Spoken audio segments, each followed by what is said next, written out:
नमस्कार, मैं हूं शुभम और आप देख रहे हैं द लीडर न्यूज। देखिए, इस वक्त की सबसे बड़ी खबर हम आपके सामने लेकर आए हैं। पश्चिम बंगाल और असम विधानसभा चुनावों में भारतीय जनता पार्टी को मिली बड़ी और जबरदस्त जीत के बाद बिहार में बीते 19 दिनों से चल रही मुख्यमंत्री और 2 डिप्टी सीएम के कंधे पर चल रही सम्राट सरकार का कैबिनेट विस्तार आने वाले 7 मई को होने जा रहा है।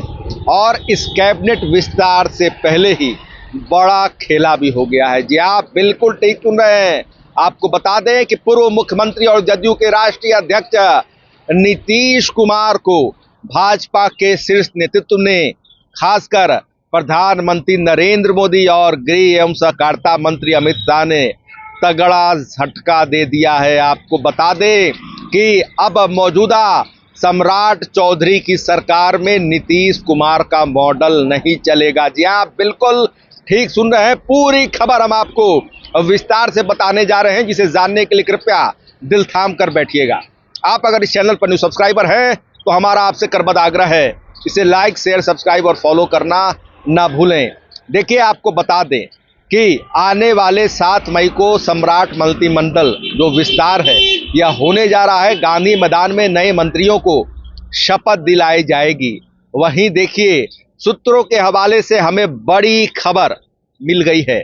हमें यह मालूम चल गया है कि अब सम्राट चौधरी की जो सरकार है, इसका जो मंत्रिमंडल विस्तार है, इसमें भाजपा का सीएम रहने के बावजूद जदयू के मंत्रियों की संख्या भाजपा के मंत्रियों से ज्यादा नहीं होगी। जी हाँ, आप बिल्कुल ठीक सुन रहे हैं।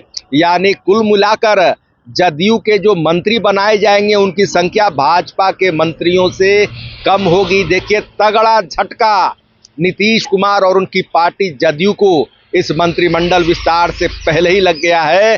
बंगाल फतह के बाद बिहार में बड़ा खेला भारतीय जनता पार्टी ने कर दिया है। देखिए, आपको हम याद करा दें कि नीतीश कुमार की पिछली सरकार में जहां 2 डिप्टी सीएम सहित भाजपा के कुल 14 नेताओं को मंत्री बनाया गया था, उस वक्त नीतीश कुमार ने अपनी पार्टी के हिस्से से महज 9 नेताओं को ही मंत्री बनाया था। इसके अलावा चिराग पासवान की पार्टी लोजपा रामविलास के हिस्से 2 मंत्री पद गया था। वहीं हम सेकुलर और राष्ट्रीय लोक मोर्चा के हिस्से एक मंत्री पद गया था। देखिए, आपको स्पष्ट बता दें कि नीतीश कुमार जब सरकार चलाते थे तो उस वक्त खुद सीएम रहने के बदले भाजपा के मंत्रियों की संख्या जदयू से ज्यादा होती थी। चाहे बात आप 2020 के विधानसभा चुनाव के बाद बनी सरकार की कर लें, उस वक्त जहां भारतीय जनता पार्टी से उस वक्त 16 मंत्री बनाए गए थे, जदयू से मात्र 14 मंत्री बने थे। वहीं जो अन्य सहयोगी पार्टियां हैं जैसे कि हम सेकुलर हैं, उनसे 1 मंत्री बने थे और 1 निर्दलीय को मंत्री बनाया गया था। तो देखिए, अब जो यह पुराना फॉर्मूला था एनडीए के भीतर, यह फॉर्मूला ही खत्म कर दिया गया है। यानी जिस पार्टी का मुख्यमंत्री होगा उसके बदले जो दूसरी सहयोगी पार्टियों के मंत्रियों की संख्या ज्यादा होती थी, अब ऐसा नहीं होगा। तो सबसे बड़ा सवाल कि अब आखिर जो सम्राट चौधरी का मंत्रिमंडल विस्तार आने वाले 7 मई को होने जा रहा है, जिसमें खबरें निकलकर सामने आ रही है कि यह समारोह बेहद भव्य होगा। प्रधानमंत्री नरेंद्र मोदी, गृह एवं सहकारिता मंत्री अमित शाह सहित कई एनडीए के बड़े नेता, कई केंद्रीय मंत्री, भाजपा के कई कद्दावर नेता इसमें शामिल हो सकते हैं।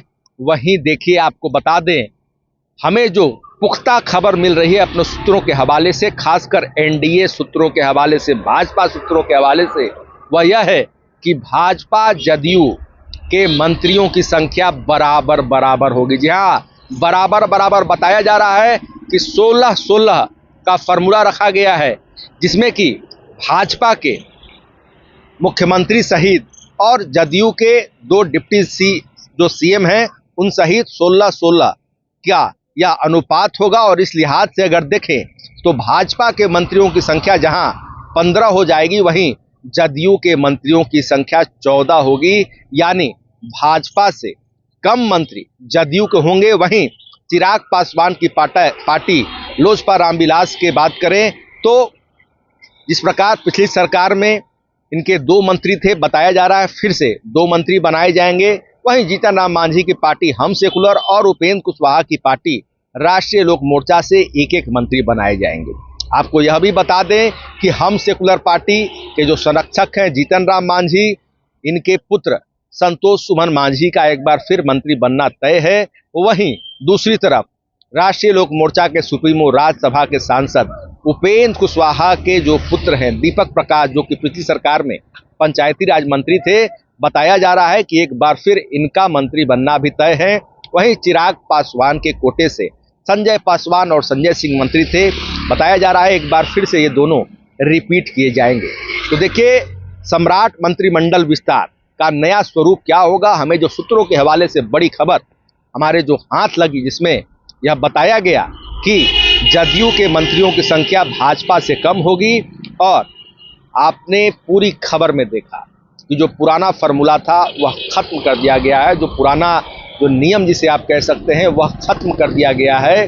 जिस प्रकार नीतीश की सरकार में जहां पर सीएम के बदले जो भाजपा के मंत्रियों की संख्या ज्यादा होती थी, मगर अब ऐसा नहीं होगा। तो देखिए बड़ा झटका नीतीश कुमार और उनकी पार्टी जदयू को लगते हुए नजर आ रहा है। और फिलहाल खबरों में इतना ही। बने रहिए दिलचस्प बड़ी खबरों के लिए द लीडर के साथ। आपको हमारा वीडियो पसंद आया तो लाइक शेयर कमेंट जरूर कीजिएगा। आप अभी तक चैनल को सब्सक्राइब फॉलो नहीं किया, कृपया तुरंत कर लें। धन्यवाद।